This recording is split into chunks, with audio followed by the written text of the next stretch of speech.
Hei kamu para penikmat podcast, kamu punya impian gede dari podcastmu? Tools di First Story bisa banget bantu kamu. Mulai dari F-Link, Dynamic Audio Insertion, sampai statistik yang komprehensif, semua ada di First Story. Gak ketinggalan, kamu bisa monetisasi podcastmu lewat iklan dari First Story Ads yang bisa kasih kamu penghasilan dari setiap plays podcastmu.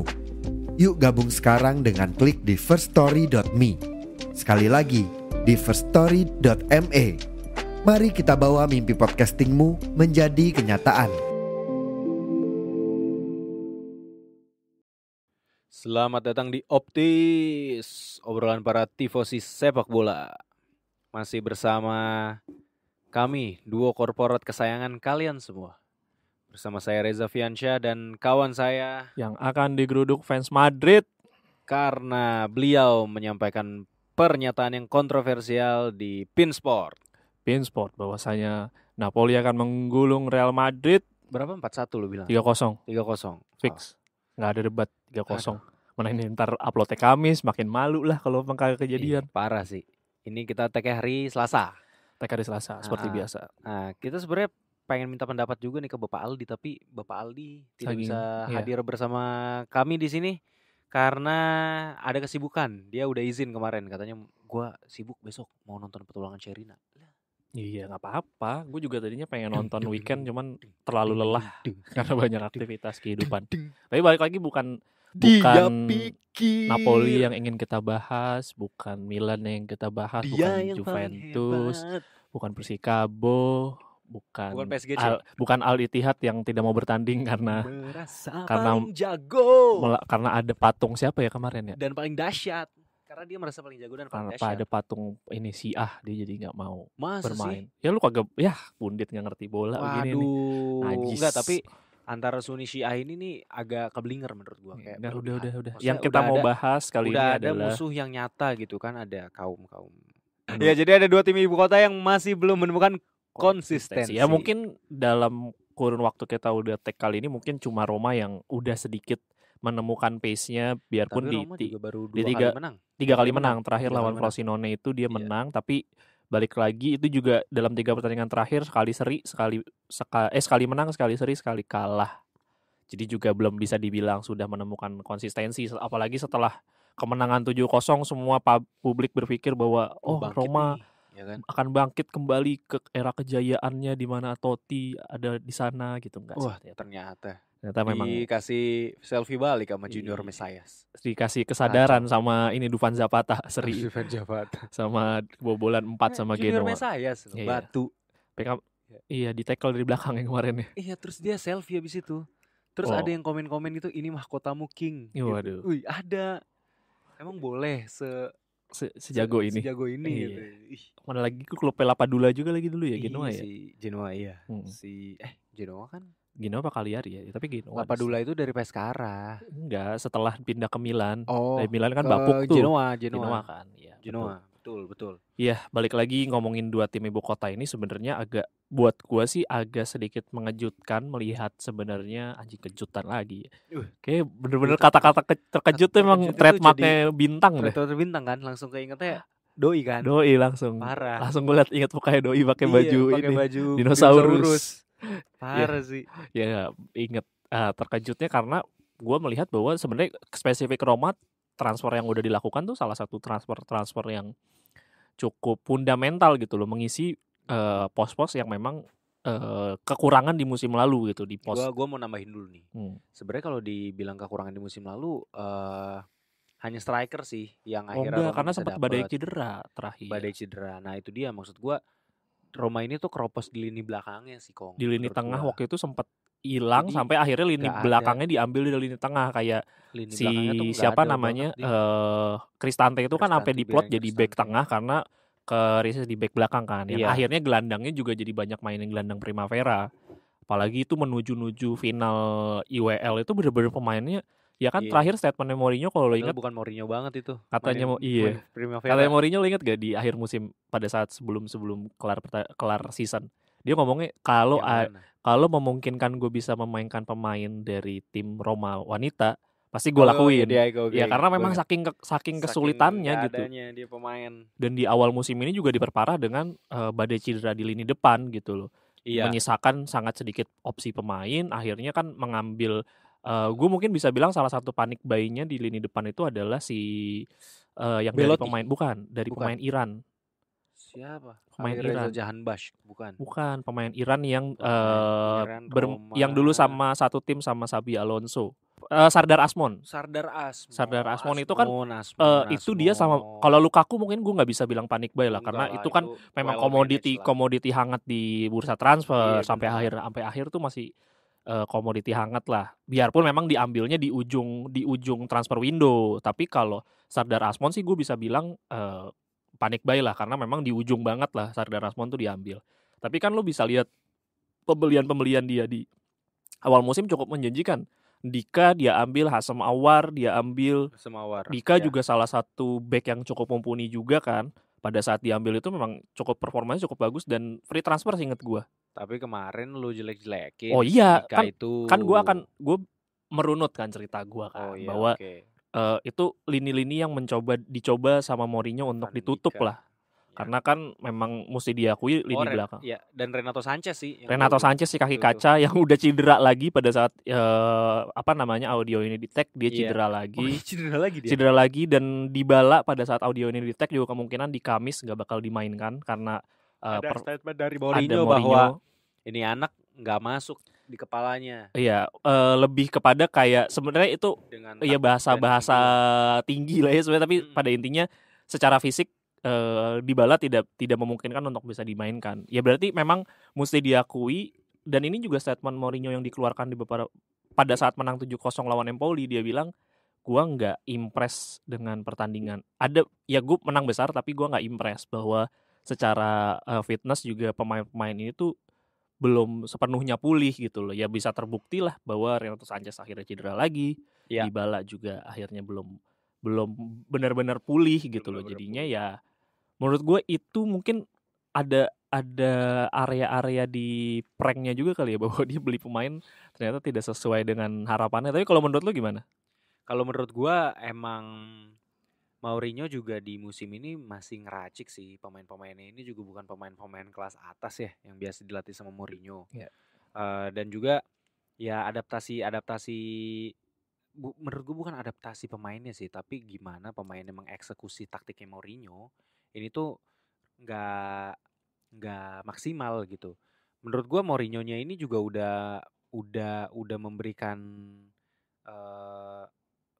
skema-skema yang baik lah gitu. Kenapa gue bilang skema yang baik? Karena Mourinho ini juga bukan bermain free flow, nggak jelas, nggak ada juntrungannya gitu. Kalau gue lihat beberapa pertandingan Roma bahkan di awal-awal musim gitu, ya Mourinho punya idea gitu. Dia tetap pakai pakem yang 4 backnya dia gitu, dan gimana dia harus bermain pragmatis, bertahan ya. Maksudnya bertahan dalam artian reaktif gitu. Jadi dia nunggu musuhnya yang datang, habis itu ya udah di counter. Dan tapi dimainin juga loh, maksudnya dimainin juga bola-bolanya gitu. Jadi bukan Mourinho yang benar-benar ngandelin counter attack doang, enggak juga gitu. Tapi dia ngandelin reaktifnya itu gimana musuhnya itu dipancing ke belakang, habis itu diambil bolanya, direbut, nah bangun serangan dari situ gitu, secara cepat gitu, secara klinis. Nah tapi kalau gue lihat permasalahannya ini emang nggak ada aja sih pemain yang bisa jadi strong point di masing-masing lini. Maksud gue nggak ada jagoannya gitu loh di masing-masing lini. Di belakang biasanya Mourinho ngandelin siapa? Smalling. Smalling dan Mancini lah. Mancini cuman musim ini sangat-sangat busuk. Bang. Rui Patricio juga yang diharap di musim lalu yang cukup mendingan lah ya, di musim ini sangat-sangat buruk lah permainannya. Jadi maksud gue Rui Patricio di kiper juga nggak yang impresif. Di belakang juga nggak ada kayak, maksud gue Chris Smalling walaupun nggak terlalu reliable tapi at least 60 menit tuh dia bisa lah bertahan gitu. Karena gue nontonnya dari musim lalu juga ya, gimana Roma main gitu, gue ngikutin juga di ya beberapa lah gitu, hoping tapi juga ngikutin. Nah terus di lini tengah paling siapa sih? Cristante juga akhirnya tapi nemuin form, tapi juga cuma dia doang gitu. Betul ya, memang gelandang-gelandang barunya kan ada Renato Sanchez kayak juga Paredes baru. juga ada, Heeh. Sanchez, tapi ya balik lagi masih Asam Awar juga sama masih Asam belum. Awar masih bingung gitu loh Hmm. mainnya mau gimana gitu kayak karena dan juga gini, Rang, menurut gua yang paling utama adalah tim ini tuh belum padu. Tim ini tuh Betul. masih belum kenal satu sama lain gitu. Jadi ya bukan salah Mourinho juga menurut gua. Ini Ya, memang butuh proses aja gitu. ya memang Paling nggak bisa disalahkan, tapi buat gua tidak Giornata 10 11 lah itu baru lu boleh judge dia apakah ini orang pelatih blee atau emang pemainnya yang belum padu gitu. Gua rasa sih akan padu pada waktunya lah. Sama kayak sekarang klasmen Serie A sekarang yang kemarin kita lihat ada Lecce tiba-tiba di peringkat 3, Frosinone ada di peringkat 4 atau 5 gitu kan. Ya akhirnya sekarang udah mulai as it should be gitu. Ya, tapi gue sih masih mempertanyakan lah ya, apalagi udah mulai keluar isu-isu lagi berbicara masalah kutukan 3 tahunnya Mourinho kan, Iya. dimana memang di tahun ketiga biasanya itu problemnya Mourinho itu adalah masalah di trust pemainnya lah, bahwa pemain ini udah mulai gak percaya lagi dengan apa yang ditawarkan sama Mourinho gitu loh, mungkin secara taktikal, secara permainan, atau mungkin dia terlalu overpromise. Itu kan hal-hal di belakang atau di belakang layar yang kita nggak tahu lah kenyataannya seperti apa. Tapi udah cukup kelihatan gitu loh bahwa di musim ini pemain-pemain andalan dia di musim lalu udah benar-benar nggak bisa kasih performance yang diharapin gitu loh. Mungkin salah satu yang masih on perform ya Cristante lah. Cuman sisanya kayak Mancini, Ya, kayak Dybala sih paling kalau mau ngomongin performa. kayak Spinazzola gitu. Ya Dybala pun juga baru main berapa kali di musim ini, baru main di awal musim ini baru main 5 kali dari total 8 ya. Sama dihitung sama Eropa kan mungkin 8 atau 9 dia main baru setengahnya. Asam Awar juga ya yang Eduardo Bove juga yang di akhir musim kemarin kan lumayan sering karena badai cedera, juga sekarang nggak jadi andalan. Pellegrini juga bermain kurang impresif. Zalewski juga yang di musim kemarin lumayan oke juga ternyata belum terlalu kelihatan tajinya. Jadi gue sih ngeliat kayaknya, gue nggak tahu ya apakah ada gejolak di ruang ganti di mana secara taktikal udah mulai nggak fit in lagi secara permainan, atau mungkin justru problemnya ada di pemain baru gitu yang sudah tiba-tiba masuk di sistem dari awal, tapi pada kenyataannya mereka belum tahu nih sistem yang akan dijalankan seperti apa gitu. Mereka juga jadi bingung sendiri. Tapi menurut gue faktornya mix sih. Gue sih merasa ini mix faktor lah. Mix faktor sih. Mix Antara ada badai cedera juga, penurunan performa pemain, Mourinho juga taktiknya ya bukan yang bisa memberikan inovasi gitu ya di kepala pemain ya maksud gue. Betul. Dan juga ya udah gitu emang ada kutukan-kutukan ini. Iya mungkin kalau kutukan gue yang paling yang paling aneh-aneh gitu sih gue kurang percaya. Ya mungkin kalau secara Mourinho itulah ya, gue juga nggak terlalu bisa banyak masuk ke dalam hal-hal yang gue nggak tahu gitu, apalagi berbicara masalah di belakang seperti apa ya, itu kan informasinya juga sangat terbatas lah yang kita bisa dapetin. Mungkin next kita masuk ke Lazio, elang ibu kota. Kalau yang tadi Serigala Depok, sekarang adalah Elang Casablanca. Di mana ini juga sama. Kalau ini sih mungkin secara transfer, kebijakan transfer nggak terlalu banyak ya. Kedatangan paling cuma ya yang paling bermain cukup sering ya Daichi Kamada, terus juga Nicolo Rovella, terus akhirnya Matteo Guendouzi, terus juga Castellanos juga akhirnya mulai masuk. Saxon juga setahu gue pemain baru juga. Jadi secara balance tim sebenarnya nggak terlalu banyak berubah. Oh ya, pada saat tag diambil setahu gue si gelandangnya dia Felipe Anderson habis perpanjang kontrak. Kabar baik. Mainnya bagus kok itu. Bermain bagus tapi ya tidak diimbangi dengan ya semuanya menurut gue sih di sini faktornya memang penurunan performance yang cukup signifikan, apalagi di lini depan. Dulu di mana permainan counter attack-nya Lazio, permainan long ball cepat ya, permainan direct pass yang cepat, iya. Terus juga habis itu bisa dimakan sama Immobile. Sekarang Immobile performanya sangat menurun lah ya. 7 kali pertandingan, 1 kali sub. Berapa kali gol sih? 2 gol. Baru 2 gol dan 2 kartu kuning juga. Memang permainannya kan cukup fisikal ya. Terus ya udah. Tapi gue bingung juga sih, maksudnya Immobile itu gue tahu dia di musim lalu itu striker yang clinical. Abis itu Ivan Provedel juga jadi kiper yang paling sedikit kebobolan. Kebobolan. Terus tiba-tiba kayak itu semua hilang aja di musim ini. Iya, di musim ini dia udah kebobolan 1, 2, 3, 4 kali Gue kebobolan. minta opini dikit deh. Hmm. Menurut lu kepergian Sergei Milinkovic-Savic tuh ngaruh gak sih ke permainan Ngaruh. Lazio? Karena Gua gelandang ngerasa balance dia gelandang serba bisa. Gelandang balance karena dia secara build up Atribut- serangan iya, masuk, atribut nyerang bisa. build up untuk area defensifnya juga secara statistik dan atribut defensifnya juga bagus. Dan dia kalau disuruh ngepres bisa gitu. Ya, ngerti dan nggak? ini kan Bisa yang tackle, gue bisa bilang itu. dari awal Gokil bahwa Daichi Kamada itu tidak menggantikan Milinkovic-Savic gitu loh. Gue dari awal udah bilang bahwa ini pemain bagus, tapi memang atributnya attacking Iya, midfielder, atributnya. bukan midfielder gitu loh. Memang dia itu diplot untuk menggantikan Sergei Milinkovic-Savic secara posisi. Secara posisi, Tapi tapi kalau ngomongin role, Iya. atributnya bener-bener berbeda.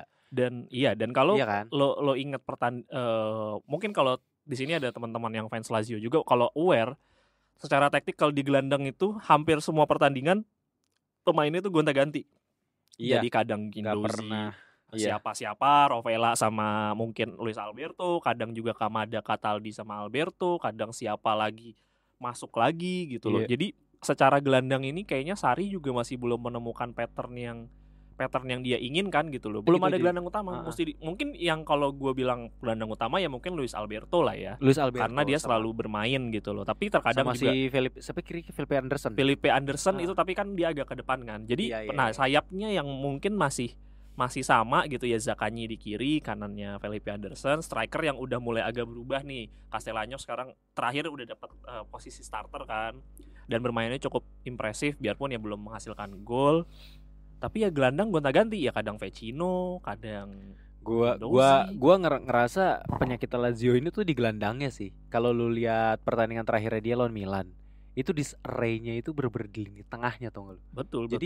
Jadi menurut gua ya belakangnya juga setengah mati gitu. Iya, Masa dia langsung Rovella juga nggak bisa nggak kayak Lobotka Iya, kejauhan kelasnya. si Nasir Adli Yasin Adli itu juga jadi kayak bisa memberikan umpan-umpan tanpa dikasih penjagaan yang berarti dari gelandang tengahnya Lazio gitu, Gelandangnya, sentral. ya menurut gua gelandangnya nggak balance. Siapa Vecino. Vecino. Ah, Iya, Vecino yang main kalau nggak Betul, salah kan. betul. Ada Vecino, ada Rovella, sama sebelum diganti sama si Kamada itu gua agak lupa siapa Iya, di gelandangnya. Kamada tuh masuk Guendouzi pemain pengganti. Guendouzi digantikan Nah, Kamada. Guendouzi itu nggak bisa main jadi breaker ya seperti yang diinginkan Iya, sebenarnya betul. tuh. Gue bingung. Rovella tuh setahu gue diganti sama Cataldi sih, bener sih. Tapi kalau gue lihat ya, Sarri ini juga kayak masih nyari tahu siapa gelandang yang bisa dipasangin dengan baik gitu. Karena gue yakin Sarri tuh tahu Kong bahwa Kamada ini tuh bukan gelandang seperti Sergei Milinkovic-Savic. Betul. Ini pelatih bukan pelatih bego juga gitu loh.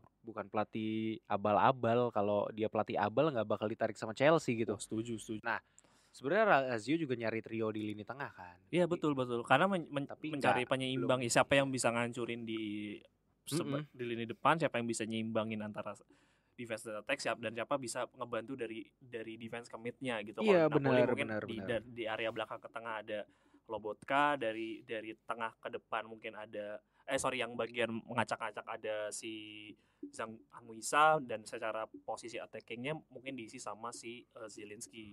Cuman memang mesti diakui inkonsistensi di lini tengahnya itu berpengaruh banget ke sisa line di depannya gitu loh. Iya, diakui iya. juga bahwa gol-golnya lebih banyak terjadi di area-area mungkin tendangan jarak jauh, dan juga kreativitas di area sayap. Terbukti memang ada gol dari Zaccagni, ada gol dari Luis Alberto, dan sisanya dihadirkan dari Kamada, Vecino, dan 2 gol dari Immobile. Dan Ya. sisanya 1 gol dari Provedel gitu loh, bahwa ya Ini lagi ya Provedel bener-bener minim banget kreativitas yang mesti diakui di musim ini. Lazio seperti kehilangan sosok nyawanya nyawa di gitu. tengah itu bener-bener parah ya, ngaruh banget.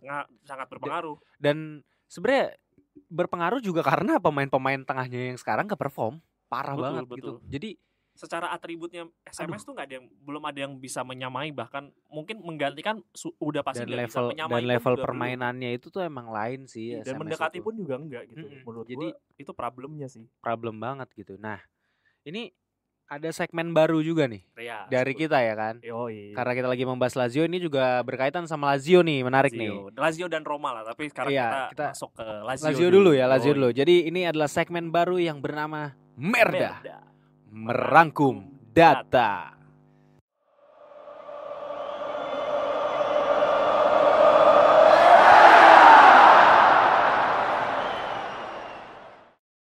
Merangkum data. Merangkum Ada data apa?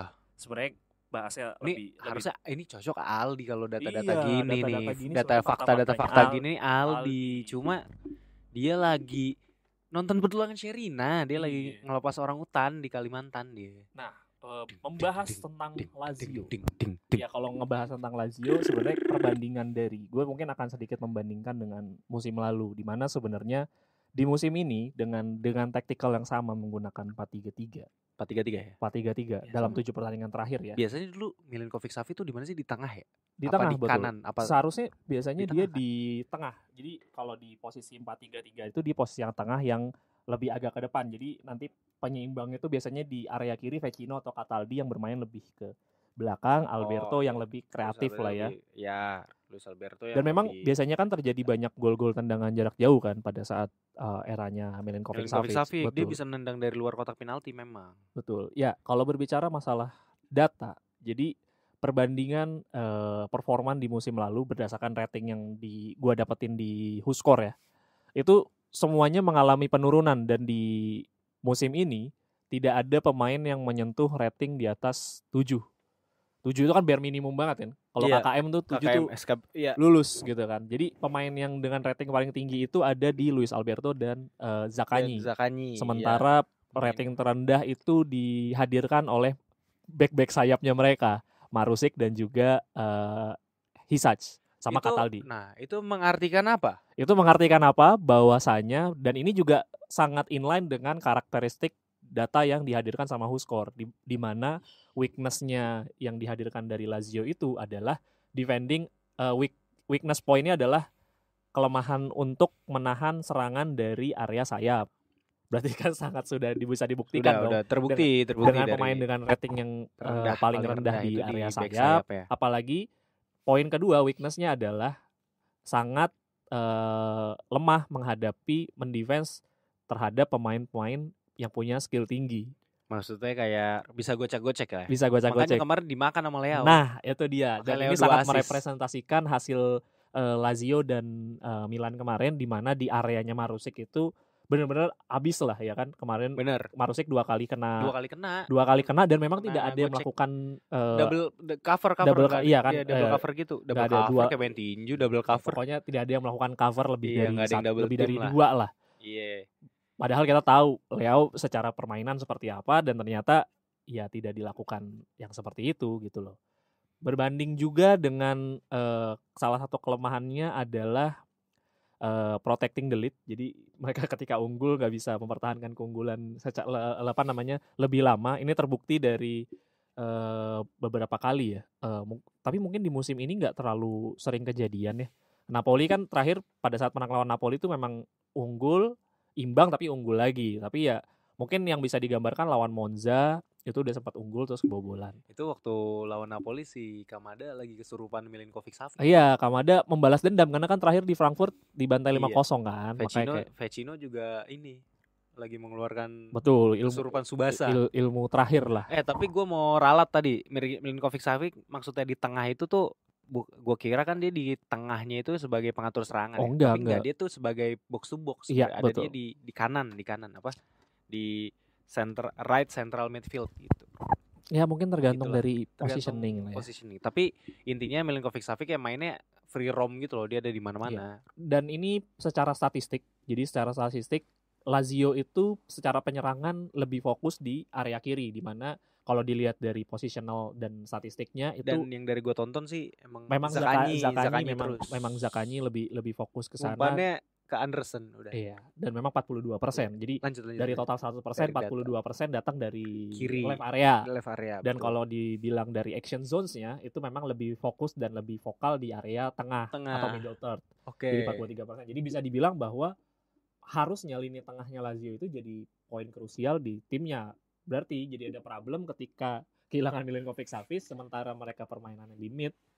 Jadinya makin bingung gitu. Makin berasa kenapa kalau kita tonton Lazio kayak ini tim yang disarray, disorganized gitu. Betul. Dalam artian penyerangan ya, jadi nggak kemana-mana gitu. Betul. Iya, jadi bener ya. Jadi benar. Ternyata datanya menguatkan apa yang ditonton. Betul, ya? dan gue cukup yakin kayaknya Pioli karena dia pelatih abal-abal ya, jadi dia ngeliatnya di who score gitu, kayak dia lemahnya di mana sih?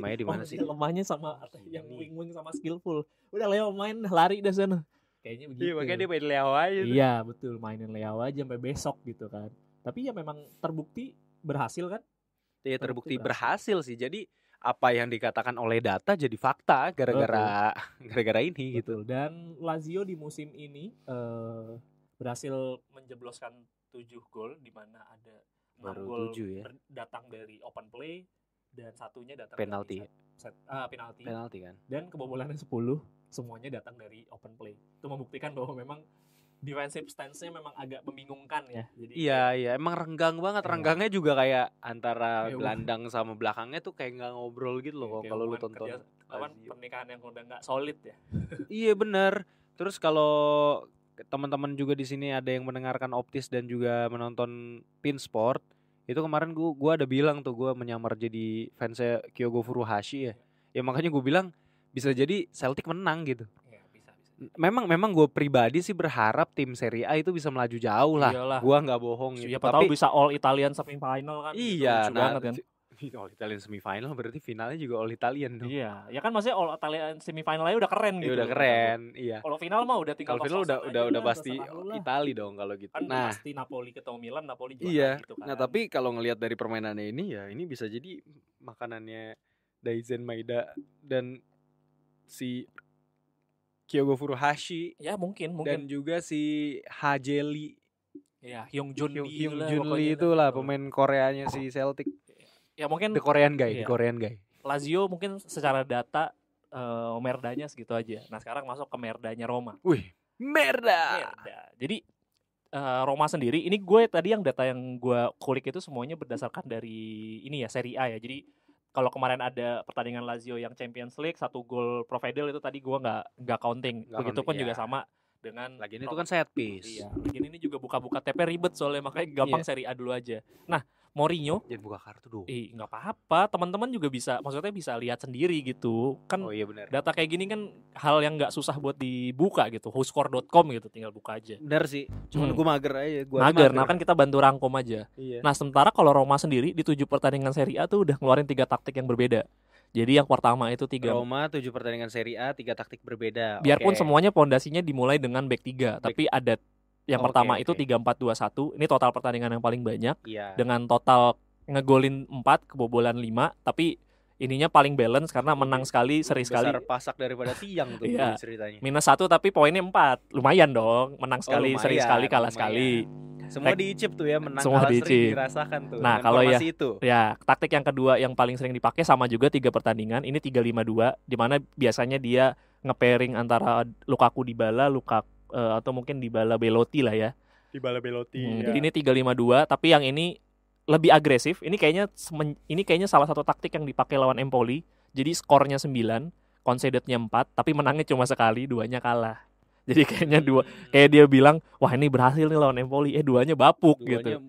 Karena mungkin secara kalau 3-5-2 kan lebih mungkin lebih attacking lah ya. Jadi di area mid-nya nggak lebih balance ya. Makanya ini mungkin lebih secara skor secara balance timnya juga lebih berbeda, makanya bikin overload di area sayap sebenarnya kalau main 3-5-2 tuh. Betul. Dan satu lagi tacticalnya adalah 3-1-4-2. Ini juga sama memfokuskan area di sisi depan. Nah, dan ini 2 kali golin dan 2 kali kebobolan. Ini sekali seri doang. Jadi secara taktikal semua pondasinya dimulai dari 3 back, tapi memang so far yang paling berhasil adalah 3-4-2-1 di mana naruh Lukaku di depan. Lukaku di depan, 2-nya itu Dybala Pellegrini atau El Shaarawy. Betul. Di tengahnya mungkin ada Paredes, Cristante, bisa Renato Sanchez dan lain-lain lah ya. Iya, benar. Area kiri biasanya Zalewski atau Spinazzola, di kanan sih agak sedikit bervariasi ya, ada Karsdorp, ada Christensen, Spinazzola juga bisa di kanan biasanya kan. Backnya itu diisi sama kirinya Dika, tengahnya udah pasti biasanya tergantung kadang Cristante, kadang Llorente. Pellegrini di situ nggak sih? Pellegrini sebenarnya attacking midfielder atau gelandang? Tapi Enggak, dia pernah kayaknya yang pernah main Cristante belakang-belakang. kali. Oh, Cristante. Cristante atau Gue mau Llorente. ralat lagi dong, tadi 352 itu maksud gue overload ke samping tuh dalam artian serangannya setelah lu numpuk di tengah lu biasanya lu lebarin ke samping. Betul. jadi Dan itu bukan- memang udah terjadi kok, Iya. Zalewski selalu overloading dari iya, sayap. iya, tapi maksudnya 352 itu basically tuh lu numpuk pemain di tengah sebenarnya. Betul. Bisa bikin overload di lini tengah, bukan dari sentral serangannya maksud gue Iya. gitu. Dan secara kelemahan ternyata mirip-mirip. Roma dan juga Lazio punya kelemahan masalah defensif against winger. Udah terjadi kok terakhir kan kebobolan Milan yang gue nonton juga lawan Salernitana. Jadi memang entah kenapa kayaknya defensif di area wingnya dilusin supaya bisa lebih fokus ke area midnya. Jadi tengahnya tuh jadi lebih tengah ke belakang jadi lebih solid gitu loh. Tapi memang mesti diakui strength-nya Roma itu ada di beberapa area. Jadi yang pertama bisa bicara masalah set piece. Roma dan Mourinho selalu punya keunggulan di area set piece dan juga direct free kick. Dan juga ini yang gue bicarain kemarin, kenapa gue bilang Roma tuh nggak punya sistem, karena memang fokusnya creating chance-nya itu melalui individual skill, dan ini udah diakui based on data. Jadi omongan gue ada basisnya lah ternyata. Oh ternyata ada basisnya ya? Basisnya, dan ini tidak itu sengajaan tadi itu. tiga poin itu adalah semuanya very strong bukan strong. Jadi ini kekuatan utamanya mereka lah, bahwa menggunakan individual skill itu memang very strong pointnya mereka, set piece itu very strong point mereka, direct free kick juga sama, dan juga merebut bola dari opposition, dan itu juga salah satu strength pointnya mereka. Tadi style of play juga yang di awal lo omongin udah benar juga, di mana mereka musuhnya itu lebih agresif melawan mereka, jadi mereka lebih narik. Jadi lebih narik, lebih reaktif. Betul. Kan, benar gak? Betul. Dan ini mereka melakukan serangan di area kanan ataupun di area kiri, di mana menggunakan short passes dan juga through middle. Iya, betul. Nah, terus biasanya gue ngerti tuh kenapa lu bilang individual skill, karena di situ tergantung dari passing key passesnya Dybala selama ini Roma main sih, kalau yang dari beberapa pertandingan yang gue tonton ya. Iya. Terus juga satu lagi, jadi mainin individual semenjak Lukaku dateng ya. Lukaku sih yang emang semua ditumpuk ke Lukaku. Itu bertumpu di Lukaku. Karena dan dulu, emang Lukaku juga kuat banget sih, fisikal banget, striker fisikal banget. Secara fisikal mesti diakui Abraham tuh nggak se-strong itu. Iya. Dan Abraham bermain lebih melebar. Karena bener. Dia buka ruang, lebih tipikal. Iya. Nah kalau Lukaku lu manteng di tengah, dia bener-bener kayak pasak tuh, nggak lu siapa yang mau mukul gitu. Kacau banget, badannya gede banget, bisa dialang-alangin pakai punggung doang. Iya, dan itu memang trademarknya Lukaku kan, nahan-nahan gitu, terus dia ini muter balik, either dia pura-pura nendang, abis itu ganti kaki buat nendang, ya udah gitu-gitu aja sebenarnya mainnya, tapi ya well crafted sih. Dan bisa bisa tergambar dari hasil-hasilnya bahwa pemain dengan rating tertinggi tentu saja Dybala, kedua disusul sama Lukaku, baru habis itu Pellegrini dan Cristante. Tapi pemain terjeleknya sekarang adalah di Rui Patricio dengan rating 5,9. Kedua disusul sama Christensen dan juga Dika. Jadi memang bisa digambarkan area belakang sayapnya juga nggak terlalu padu, dan memang lebih sering diserang dari area sana. Dan gue lihat Rui Patricio ini kayak kalau gue main satu tim dengan kipernya Rui Patricio itu gue bete sih, karena dia kayak sebenarnya kalau dibilang melakukan kesalahan-kesalahan mendasar enggak, tapi kayak sosoknya dia itu tuh gagal menjadi mood booster gitu loh. Ya, betul. Kayak gagal melakukan save yang save yang penting gitu maksudnya. Mirip feeling gue kalau Meret masuk ke sini juga mirip kayak Rui Patricio, karena bukan tipikal kiper-kiper yang bisa ngeboost moral gitu loh. Iya, lu ngerti kan kalau kiper ngeboost moral tuh kayak misalnya ada tendangan placing yang udah yang bagus terus dia bisa tepis. Nah, itu kan biasanya ngaruh banget tuh ke mental teman-teman ya gitu. Iya, betul. Langsung ngerasa enggak enakan, kiper gue mainnya bagus, masa gue mainnya bapuk sih. Betul. Dan itu Rui Patricio tuh kehilangan itu banget, beda banget sama musim lalu. Terus ya itu siapa tuh namanya, back sayapnya juga gampang banget ditembus menurut gue Roma ini. Iya, betul. Dan butuh butuh adaptasi yang lebih cepat juga dari taktikal Mourinho untuk menutupin itu sebenarnya. Iya, tapi menurut lu solusinya apa nih kalau dari mereka? Apakah pelatihnya juga harus benar-benar adaptif dan ngerti gitu bahwa kekurangannya ini semua? Ya kalau kalau Mourinho adalah tipikal pelatih yang nggak bisa adaptif, menurut gue dia harus paksa pemain lain untuk fit in sama sistemnya dia. Kalau memang dia rasa pemainnya nggak bisa jalan sama sekali, Ndika di secara back di area kiri nggak bisa matcher gitu. Ya gue akan ganti dengan pemain. Aneh banget sih emang. Gue akan ganti dengan pemain lain gitu. Gue paksa dia jadi midfielder atau defensive midfielder supaya mungkin dia lebih cocok di sana gitu. Kan kadang ada pemain-pemain yang kayak begitu. Iya. Bahwa ini nggak masuk nih di sistem ini, gue ganti lebih kemana gitu. Iya, tapi nggak ada saingan yang sepadan juga ngaruh sih menurut gue. Kayak Rui Patricio tadi, sorry gue mau nambahin lagi yang Rui Patricio tadi nggak ada saingan sepadan juga. Betul. Nah terus iya memang ada pemain yang setuju Kong, ada pemain yang emang cocok kalau dia mainnya di mana gitu, di skema yang seperti apa gitu. Cuman memang ya itu sih solusinya kalau misalnya nggak langsung nyari pemain yang bisa fit in. Iya, ya mesti diakui pemain-pemain yang baru masuk semuanya nggak terbiasa dengan tactical Serie A. Ndika, Paredes mungkin tapi kayak Renato Sanchez, terus abis itu Hassam Aouar, ya mungkin dengan pakem-pakem yang lebih biasa dipakai di dunia lah gitu. Ya mungkin gue lanjutin dikit secara statistik juga memang ternyata Roma secara serangan dan pembentukan serangan lebih balance gitu. Kayak di area serangan itu dia lebih condong ke kanan tapi 40% doang, sisanya balance 30-30 di mid sama di left. Jadi sebenarnya patternnya kelihatan tapi sebenarnya lebih balance lah. Jadi dalam 10 kali attempt mungkin dia kadang ke kiri, lebih banyak ke kiri, lebih banyak ke tengah, tiba-tiba di kanan. Iya, benar-benar. Itu anjir ternyata selama gua nonton Roma terus dengan data ini berbicara itu bener ya. Jadi emang bener-bener jadi ngegambarin gitu. Karena saya kerja di dunia cyber security itu, ini quotes yang selalu saya ingat sampai saya akan mati ya. Apa tuh? In God we trust, otherwise bring data. Gokil. Jadi apapun menurut gue ini gue against Koci lah, bahwa dia bilang main bola itu nggak semuanya tentang data. Nggak, Koci. Kalau lu melihat data itu merepresentasikan permainannya gitu loh. Iya, tapi gue I'm with Koci nih kalau dalam hal ini, karena lu juga nggak bisa cuma ngelihat data doang. Nah iya itu ini against itu ini juga. Ini sebenarnya sama kayak omongannya Einstein, bro. Jadi kalau kalau ilmu pengetahuan tanpa agama akan lumpuh. Agama tanpa ilmu pengetahuan akan apa gitu loh, pokoknya nggak sempurna lah, intinya nggak sempurna lah. Saya lupa quotes-nya. Ya, tapi pada intinya gue juga kenapa dibutuhkan data untuk memperkuat argumen sebenarnya. Iya, dan jadi nggak semuanya, nggak semua hal tuh lu udah bawa datanya doang, tapi lu juga mesti tahu lihat di lapangan seperti apa. Iya, lihat di lapangan seperti apa. Tapi kan kalau misalnya datanya udah berbicara, kita juga bisa tahu sebenarnya ini valid, salahnya di mana. Iya, salahnya di mana? Apakah iya, sesimpel misalnya dia sukses pasnya lebih tinggi pakai kaki kanan.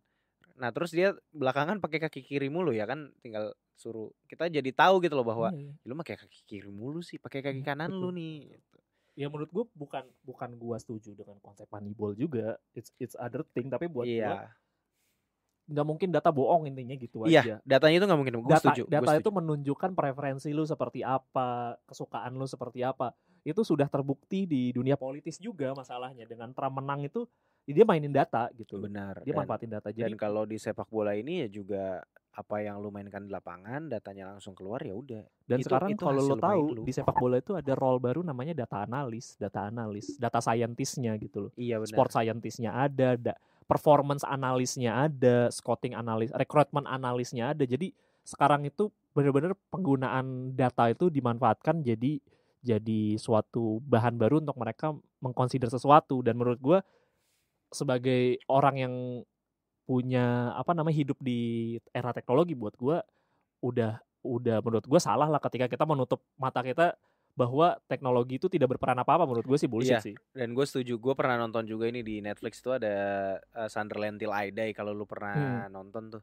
Nah itu juga ada tuh divisi data scientist ya, di situ kan dia ngomong tuh, dia gimana sih cara lu nyari pemain atau gimana sih cara lu enhance pemain lu gitu. Ya udah by data sebenarnya, kayak lu bisa ngasih tau pemain lu jadinya kayak sukses rate-nya dia untuk dia crossing itu kayak gimana gitu. Nah terus kayak kalau dari sisi mana sih sebenarnya kita kuat, yang konversi peluang terjadinya gol tuh paling tinggi dari mana. Nah kalau kita udah tahu kayak gitu kan kita bisa juga nambel gitu loh. Oh berarti kalau kita lebih kuat di kanan, kirinya berarti harus apa nih biar lebih kuat lagi. Nah itu data tuh yang bicara. Jadi kalau misalnya sekarang tuh ada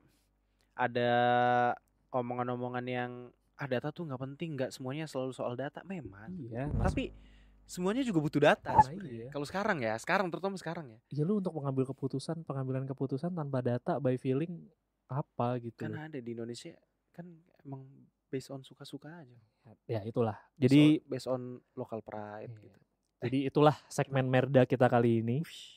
Panjang Jadi juga ya. Sekalian jadi iya. penutup aja lah Jadi ya. penutup, itu. betul. Jadi Itu menurut gua segmen 2 kita. menurut gua sih key takeaways yang bisa kita ambil dari ini sih menurut gua banyak PR yang harus diselesaikan sama Maurizio Sarri dan juga Ya, Jose Mourinho gitu loh, bahwa Betul. banyak kelemahan-kelemahan mereka yang mesti disesuaikan, apalagi Jose Mourinho sudah terlebih terlihat bahwa sebenarnya Jose Mourinho udah lebih banyak melakukan usaha dibandingkan Sarri, di mana dia udah Iya, melakukan gua setuju. pengotak-atikan taktikal Iya. dan memang Lebih kelihatan. resultnya juga lebih, menurut gue lebih mentereng lah, lebih kelihatan bahwa dia udah melakukan yang terbaik untuk bisa meracik timnya dengan segala kekurangan. Sementara di sisi lain Sarri dengan Masih pakemnya orang gitu-gitu Itali aja. kepala batu menggunakan Iya, taktikal yang sama, yang dia lakukan adalah mengganti-ganti pemainnya aja Pemainnya. gitu. Sementara kelemahannya tetap tidak ditutupin gitu, areanya Iya. Marusic dan Hisac ya tetap jadi momok mereka sendiri gitu loh sebagai Iya. tim gitu. Buat gue sih ya begitu. Dan gue setuju dari data-data tadi yang udah lu sebutin. Kalau lu bilang Sarri mainnya masih gitu-gitu aja itu valid, karena Lazio juga masih main selalu dari kiri beratnya Betul. sekarang. Masih belum nyoba dari mana ke kanan atau kemana gitu. Masih emang dari awal musim sih itu, Ya. masih dari awal musim. Ya. Gue berani ngomong gitu karena gue nonton. Mungkin itu aja. Mungkin itu aja. Episode kali ini dan penutup dari segmen Merda kita. Terima kasih teman-teman yang sudah mendengarkan. Wah, thank you teman-teman. Kami akan bahas Lazio dan Roma lagi setelah beberapa pekan lah ya. ya. Untuk kita lihat perkembangan. Karena juga nggak terlalu ngangkat lah bahas ini sebenarnya. Iya, tapi emang kita suka Kita suka suka aja sebenarnya. Iya, kita tidak peduli popularitas, kami hanya peduli idealisme. Dan cuan. Iya, tapi nggak ngangkat berharap cuan. Nggak apa-apa lah. Thank you teman-teman. Thank you. Ciao. Ciao. Grazie. Grazie.